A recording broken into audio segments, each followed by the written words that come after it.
Mga kaibigan, narito po tayo nga sa mismong tanggapan ni Captain Sergio Amamba Jr. At kukuhan po natin ang pahayag tungkol nga po sa naganap na hulihan dito po sa nasabing mga mga motor napper na kung saan nga po ay dito na huli sa bayan ng Cavinti, Laguna. At napakaganda po ng kanyang mga paliwanag tungkol po rito. Nasa niyo pong pagkakataon na pwede malaman yung tunay na pangalan niyo? Police Captain Sergio C. Amamba Jr. po, Acting Police, Chief of Police, Cavinti MPS. Meron po kaming nahuli na mga magdanakaw ng motor. Nangyari po ito noong February 10 ng mga alauna, medya ng madaling araw. Ito po ay sa tulong ng mga community na magbigay information sa mga ganitong pangyayari o pagnanakaw. So, agaran po natin na aresto ito dahil nabigyan po tayo ng info ng nawawalan ng may-ari na nawawala yung kanyang motor, at sa mabilis na pag-responde natin during our patrol, at inaabangan natin itong mga ganitong bagay na gumagawa sa bayan ng Cavinti. Agaran po natin silang nahuli, at sila po ay ating sasampahan ng kaso sa ngayon, at ongoing po ngayong araw na ito ay inquest proceeding nila ngayon sa RTC sa Santa Cruz po.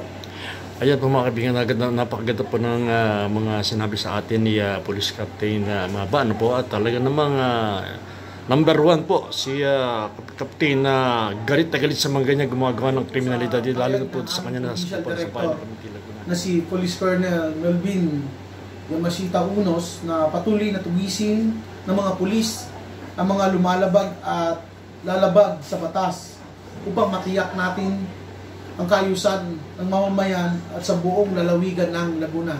Ganon din po, nagpapasalamat po din tayo sa ating mga adjacent municipality, Luciana, Pagsanhan at ang Lumban, na nagkakaroon po ng coordination upang mas mapadali namin ang pag-aaresto sa mga ganitong klase ng mga groups na mga magnanakaw o motor napper. At isang pasasalamat sa hepe ng Lumban, sa ngalan ni Police Major Rupi Taduyo, na nagkaroon ng magandang coordination at nabigyan tayo ng lead para madakip ang mga suspect na ito. Napapag-aralan din nila paano paano i-execute nila yung kanilang mga gawain na hindi magaganda, yung pagnanakaw. Ito na nga po. Okay, maraming salamat po. Meron po kayong mga mensahe para po sa mga gumagawa ng mga itong bagay sa inyo pong pagkakataon. So, sa bayan po ng Cavinti, sa mamamayan, lagi po tayong mag-iingat. Ang ating pong mga gamit, katulad ng mga motor, ipadlock po natin kung nasa labas po. Huwag po nating hahayaan o bibigyan ng oportunidad ang mga kawatan, mga masasamang loob na tayo'y mapagsamantalahan, mapagnakawan. At ganoon din po ay nagpapasalamat ang inyong lingkod, Police Captain Sergio Amamba Jr., sa patuloy na pagsuporta ng aming butihing Mayor Arant Lee Romulo Arroyo, at ang kanyang Vice Mayor, Mayor Wilbert De Leon Oliveros, na sa muling mapagbigyan na